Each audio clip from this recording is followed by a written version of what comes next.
You are listening to the Dental Business Mastery Podcast, where you discover management insights and strategies for your successful dental practice.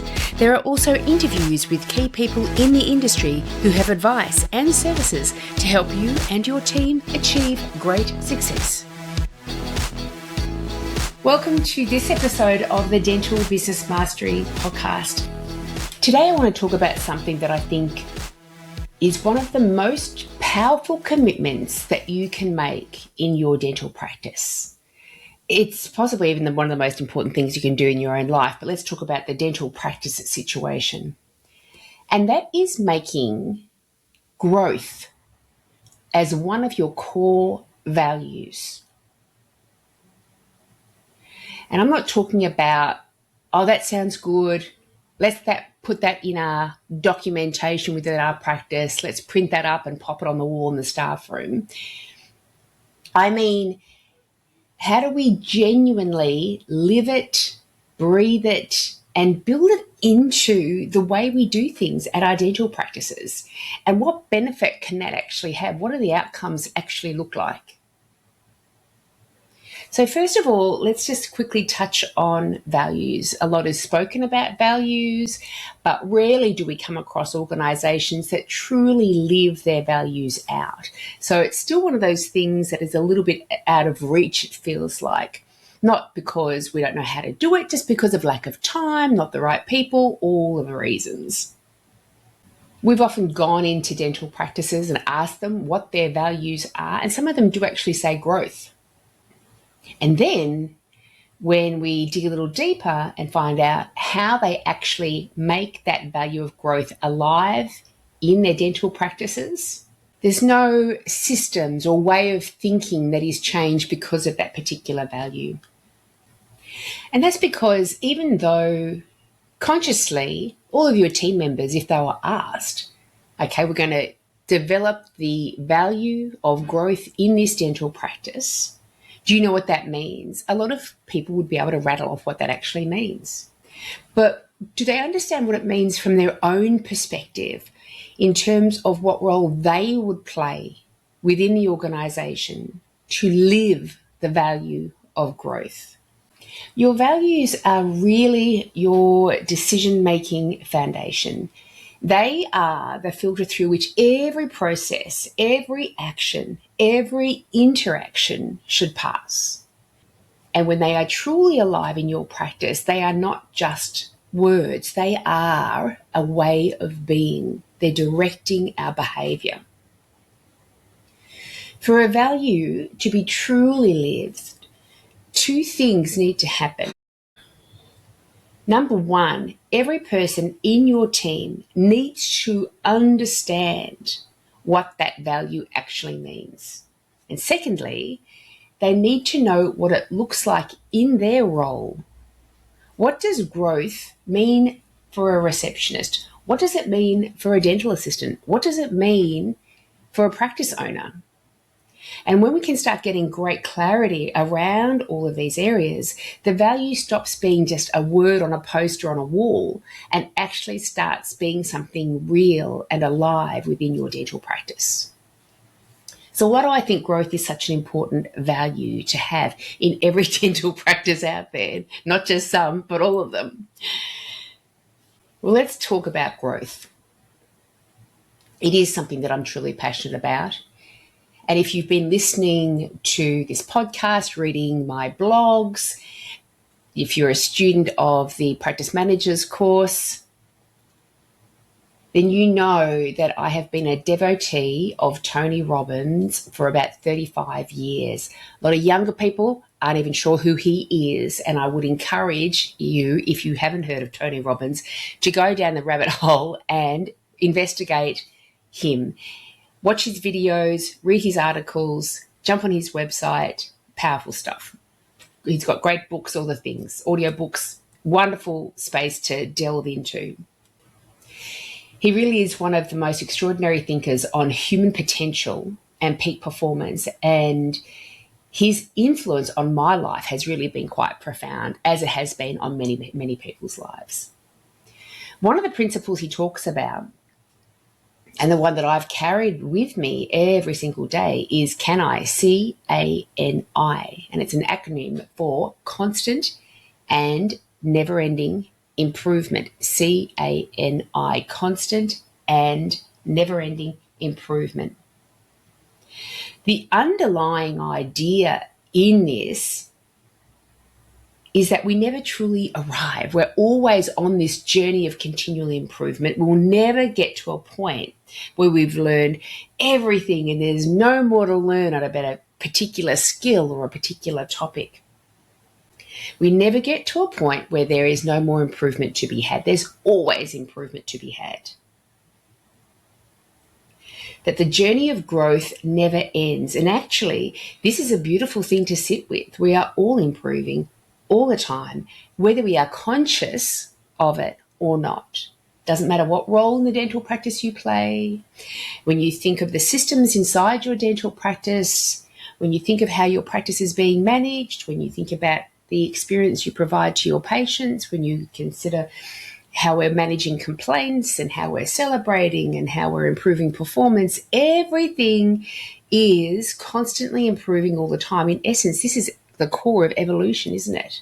That as human beings, we have evolved to our current state of development. We'll never get to the point where we're perfect human beings, but we are certainly more perfect now than we had been in generations gone by. Always improving. Tony Robbins has also said something that has also stayed with me because it resonates to be quite true in my life. What makes human beings the happiest? Is it success?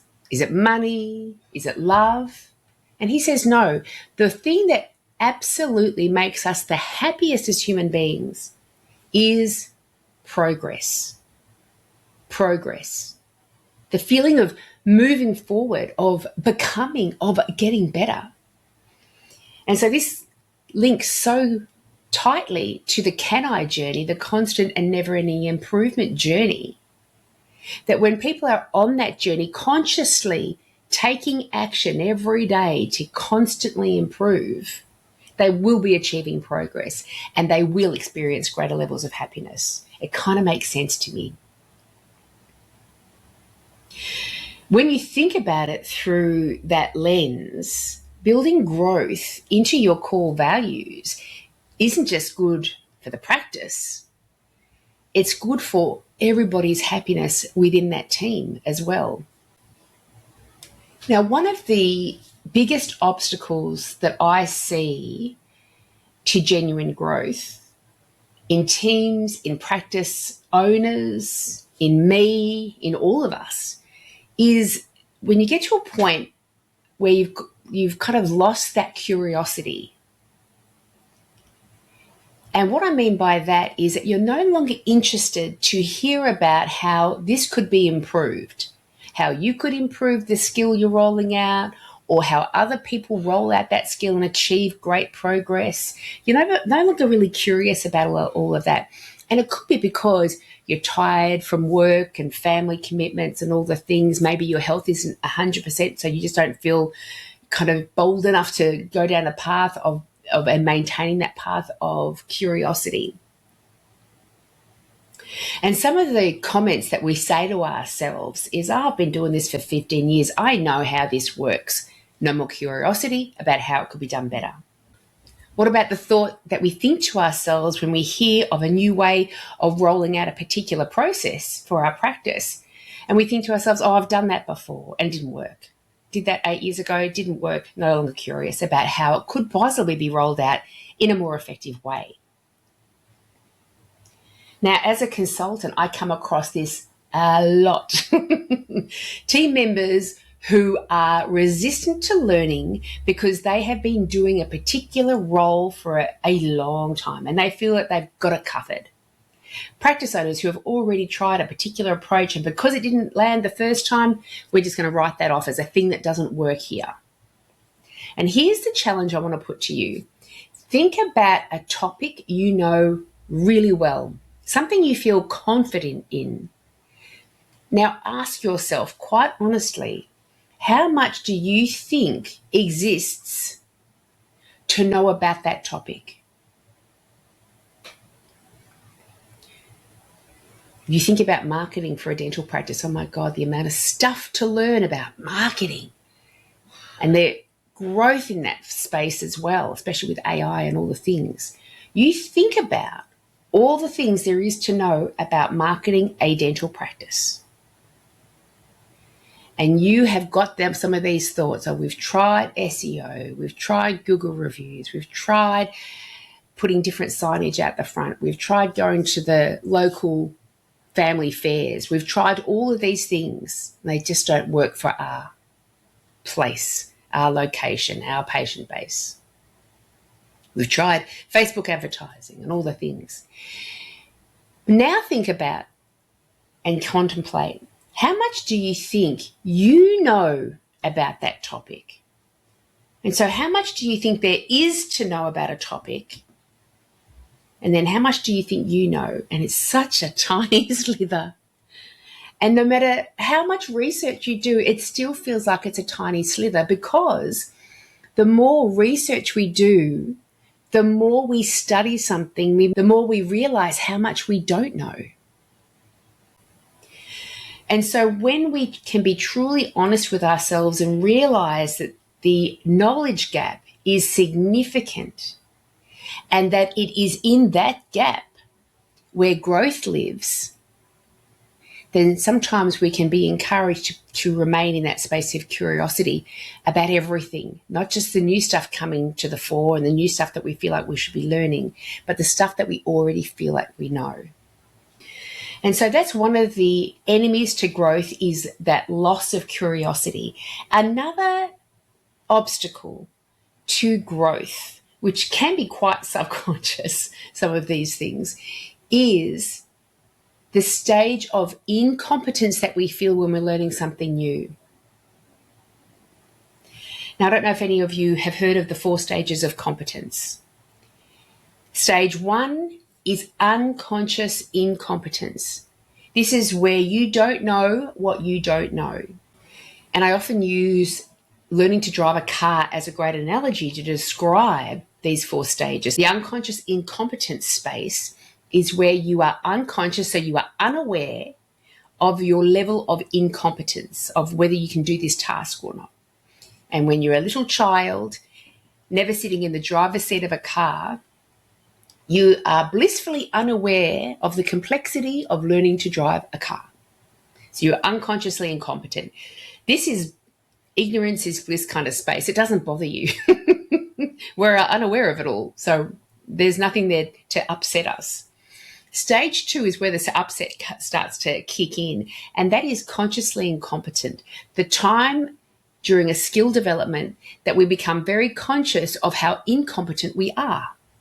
And for that would be a learner driver sitting in the front seat, the driver's seat, for the first time, realizing, oh, wow, it's pretty difficult to learn how to put the right amount of pressure on the brake, on the accelerator, to indicate while looking around and keeping my steering wheel steady.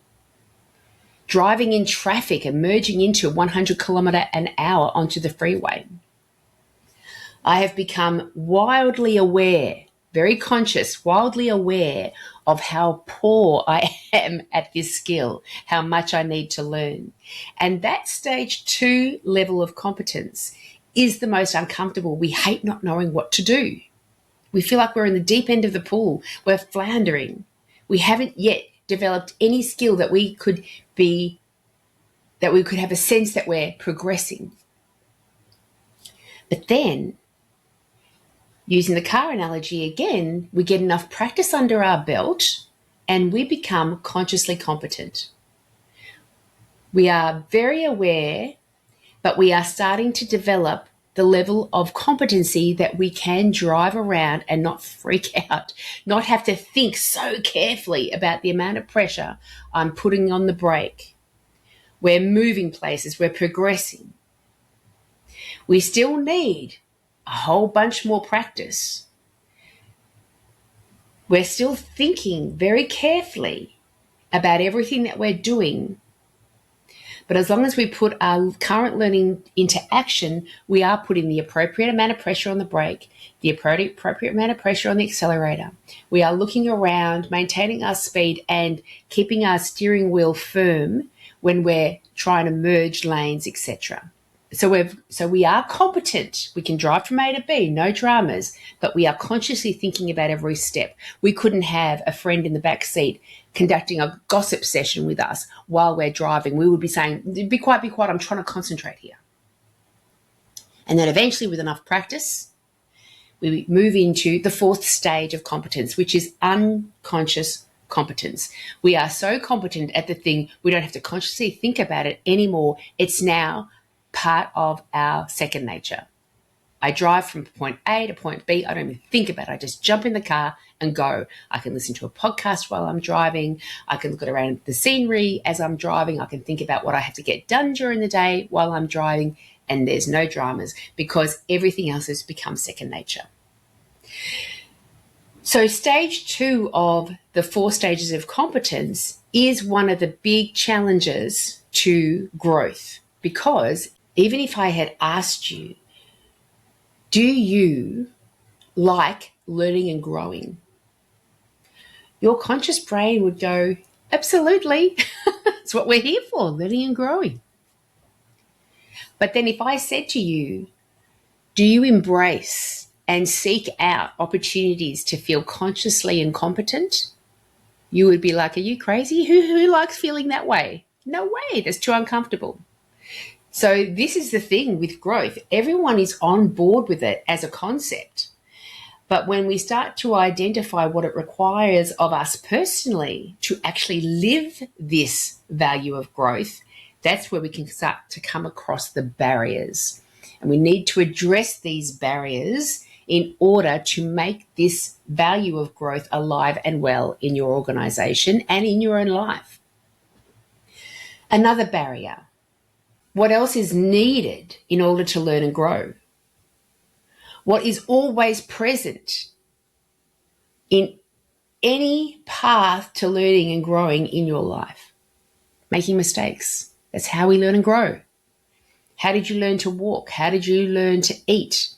How did you learn to spell? How did you learn to do maths? There are mistakes all over your past. It is riddled with mistakes. And it's through the mistakes that you learn. Buckminster Fuller, somebody that Charles follows avidly, and he was a man that lived a very, very full life, and he actually achieved 47 honorary doctorates in his life. So an absolutely brilliant man. He said about mistakes, everything I have learned in my life, I have learned through making mistakes. Because it is when you make mistakes that you learn what isn't and are left with what is.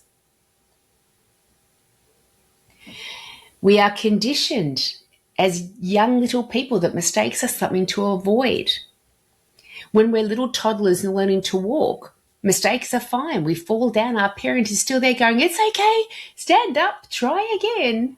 But then for some reason, when we get into school and we make mistakes, then we're sent to detention. Then we've got red ink all over our test that we failed. Big red crosses. We're not learning quick enough. We're not paying enough attention. We've got all this potential that we're not tapping into. But when we recognize and truly bring into our hearts that mistakes are a path to learning, then what's that going to look like in your dental organization? Mistakes give us knowledge. They trigger our creativity on how to do it better next time. They build resilience. Man, we need to embrace mistakes. Otherwise, we feel battered down all the time that we're not perfect. It gives us courage. It makes us wiser. Mistakes are not something to be ashamed of in this dental practice. They are something to be genuinely grateful for because they fast track our learning.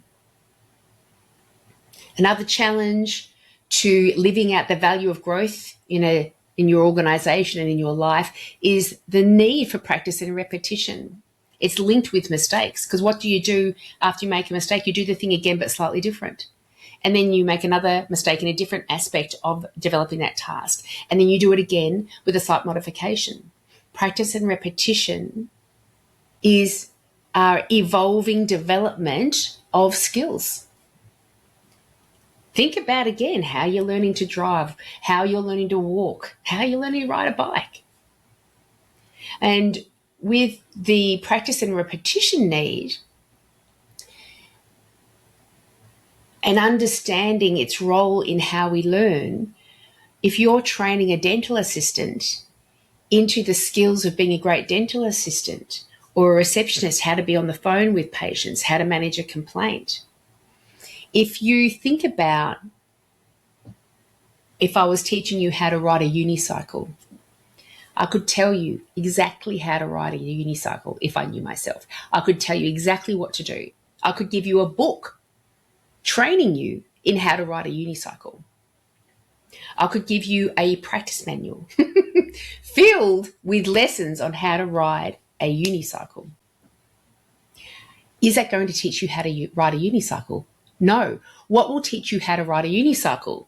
Getting on the cycle and practice and repetition, falling off, readjusting, practice and repetition, falling off, readjusting, practice and repetition. Until eventually at one point, you stay on the unicycle. Now at that moment you stay on that unicycle, you can now ride a unicycle. You have now developed the skill. But what has been building up to that has been failure. Failure, failure, failure, mistakes, mistakes, mistakes, all the way up to success. And we hate those feelings. But if we love those feelings, man, we might be on board with greater levels of growth and skill development. Another challenge around having the value of growth roll out in your organisation and in your world is feedback. Do you want to learn and grow? Absolutely. Do you want to get better at what you do? Absolutely. Do you want to progress? Yes. I've got some feedback to give you on what you're doing right now could be improved. Can I share that with you? Oh, gosh, that feels a bit uncomfortable. I'm not such a big fan of that. Again, feedback is one of the pieces of data that we need in order to grow and learn. We spoke before about some knowledge of a particular topic that is available to be learned being so extraordinarily vast, and the amount of information that we actually know is this tiny slither. What is feedback? Feedback is tapping into the vast knowledge. Reframing what feedback means to you, reframing as a team what feedback means to team members and the practice changes everything. When you start to see feedback as information that fast tracks your growth rather than a reflection of your worth as a human being, it becomes something you actively seek out rather than avoid. And when I was at Toastmasters for 10 years, the feedback reframing occurred for me and it changed everything. And so with Toastmasters, if you haven't heard of that organisation before, it is a global organisation. They have groups all over the world. Usually within a 20-minute drive of wherever you are, there is a Toastmasters group that gathers every couple of weeks. And their whole purpose is to get comfortable with public speaking. And so when people join Toastmasters, they join up knowing that they're now going to start a learning journey. There's going to be a lot of practice and repetition, and there is going to be feedback to help us progress in the skill of and the comfort of public speaking. At the start, hearing the feedback after you've stood up and given a 5 to 7 minute presentation is difficult. But then when you apply that feedback and at the very next speaking event that you are up there in front of everyone and you feel that you've progressed already just into your second speech and you've already progressed, like for example, my feedback was don't say so many ums and ahs and slow down. My mentor, that you get within Toastmasters said, if you slow down by itself, don't focus on the ums and ahs, just slow down. That takes care of the ums and ahs automatically because you're thinking about the words to say next. So I did that the very next speech. I stood up, showed the improvement, was acknowledged for the improvement, and then was given an additional different thing to focus on for my next speech. That's swift progress. And that's highly motivating. And so extraordinarily swiftly, as a member of Toastmasters, you go from, oh, I'm really uncomfortable with the feedback side of this. Within a couple of meetings, you're like, I'm really on board with this feedback side of things because I'm loving the sense of progress. I love getting better so quickly. This is wonderful. And that kind of environment can be fostered in your dental practice organisation. Enormously powerful. So resistance comes up to growth in all sorts of different ways. Here are all the reasons why that won't work. Resistance. How about avoiding it altogether, just quietly not getting around to doing the thing? Oh, I know it's important, but in the future, tomorrow, not today. Perfectionism, enormous challenge to growth. Oh, I can grow in that space, but I'm waiting for it to be perfect. I'm a perfectionist. What about waiting for the ideal conditions? I've got to get a better team. I've got to get a better practice. I've got to get a better patient base. I've got to be in a different location for all that to work. What about I don't have time for this right now? I'm too busy. That's just not me. That's just not the way we do things here.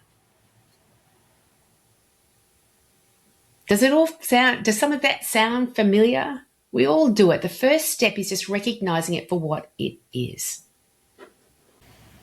So how do you actually make growth a lived value in your dental practice? Here's how I think about it. So number one, start with yourself. You cannot build a culture of growth if you are not committed to it personally. Commit to your own can I journey. Listen to podcasts, read books, read articles. And when something really lands for you, share it with your whole team. It is all about bringing in the perspectives of the outside world in, filling that awareness gap between all the things that are to be known about something down to the slither that you know. And if you can imagine your monthly team meetings, maybe the first 20 minutes are getting all the housekeeping done. But maybe the next half hour could be sharing some insights and then discussing as a group of the latest book, article, or podcast you've become aware of. And so with that process, you're starting with yourself. So you're doing the learning. You are embracing more information than you had before on how to do this thing, develop this skill more effectively. But then you're sharing it with your team. So everyone is contributing to and encourage them to do the same thing, contribute to these team meetings, these sessions, this sharing of information. So all the things that each of you learn becomes part of the collective knowledge of your practice. Once you yourself has stepped into that realm of growth, of can I, of recognizing all the things that resist your journey of growth and addressing them, and you're making those shifts and changes for yourself, then invite your whole team on board. Talk to your team about what growth means. Discuss it as a group. What does it look like in practice as individuals within this organisation?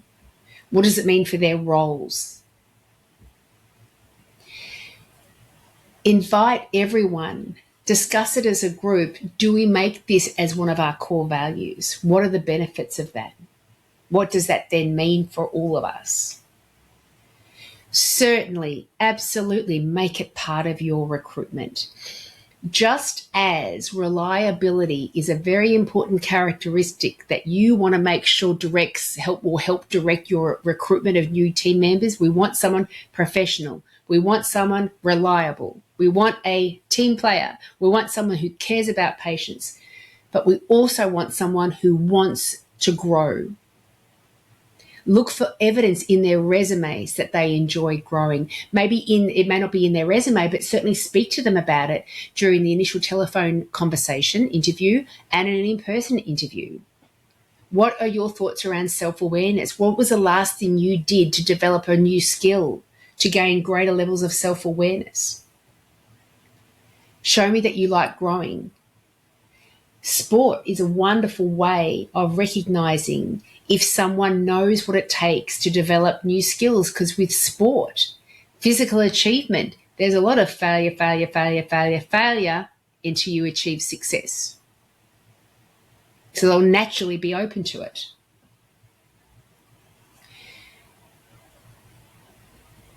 You want to attract people who are curious about better ways of doing things, who love to embrace a challenge rather than say things like, I don't like change, who are genuinely excited about just the idea of improving, and to be able to improve in a supportive environment where mistakes are okay and embraced, where everyone's given the chance to practice and repeat in order to develop a skill, that we're open to new ideas all the time, that concept excites them, you've got a great candidate in front of you. When growth is embedded in your culture, it starts to repel people who aren't interested in it, and it attracts the ones who are. So if you can read a job advert and there's a section on it around growth, and we do things to continue developing our skills, we have people coming in, we contribute great ideas. When something is identified, we raise it and see if we can improve. We're changing all the time from that perspective.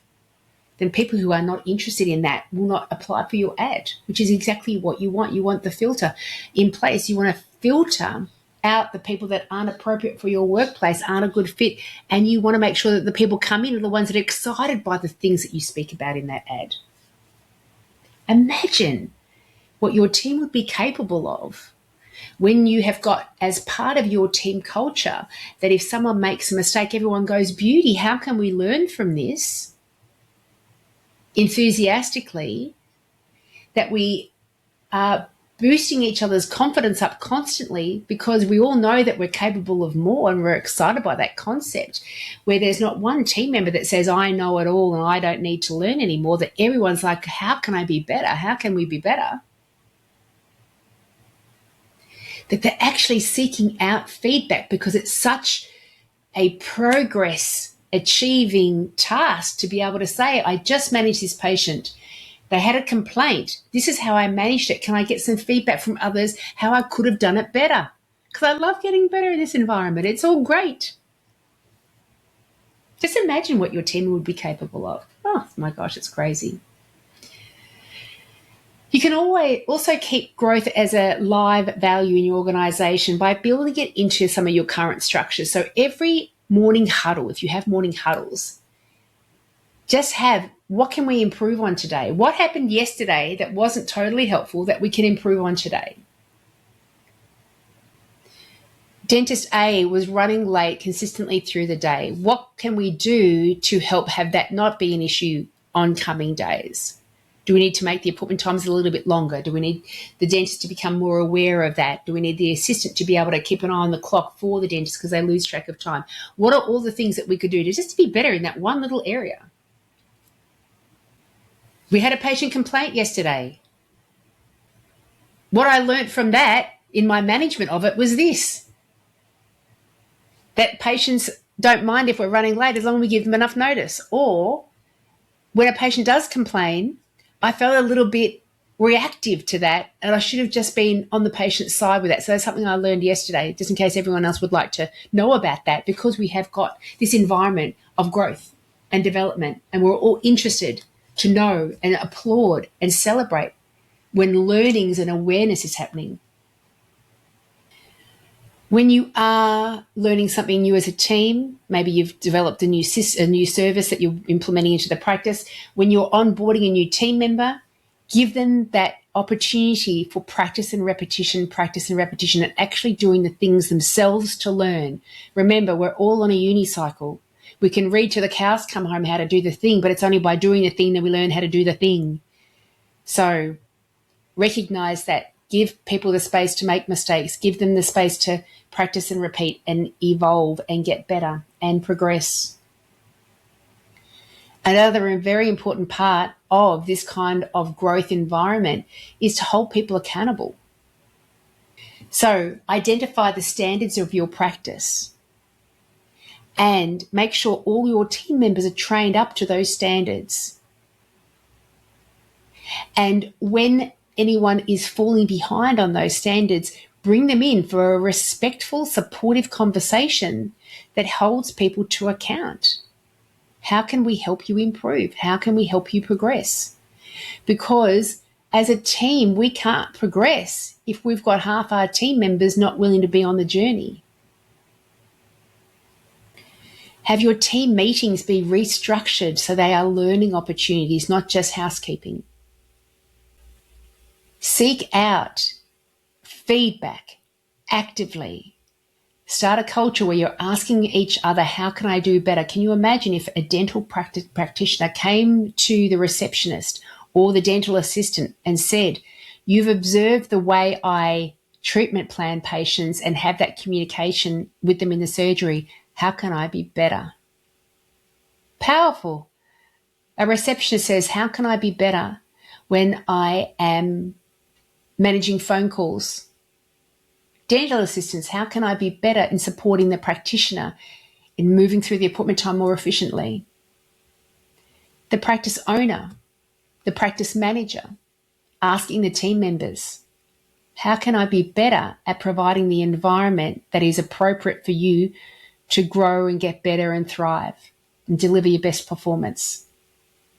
See how things just shift when we open ourselves up to growth and live growth. Bring it back to your home situation. Can you imagine if your loving spouse came to you and said, how can I be a better spouse to you? Oh, amazing. Opportunity for growth, opportunity to progress, opportunity for better, for happier outcomes. When you build a genuine culture of growth in your practice, everything gets better. Patient care improves, team relationships improve, your results business-wise improve, and the people in your team and you become more fulfilled because you are achieving one of the reasons we are here in the first place, to grow and learn. Progress is what makes us happy as human beings, so give your team and yourself the gift of it. Make growth your value and then live it. If you are interested in doing more work in this area for your dental practice, reach out anytime. This is such an exciting space to be in. Thanks for listening. If you enjoyed this podcast, then I encourage you to head over to Ameena and my website, dentalbusinessmastery.com.au. You will find all the information that you need if you would like to gain our assistance in helping you and your team achieve great success. If you would like to find out more, you can also email us directly at info@dentalbusinessmastery.com.au. Thanks so much for listening.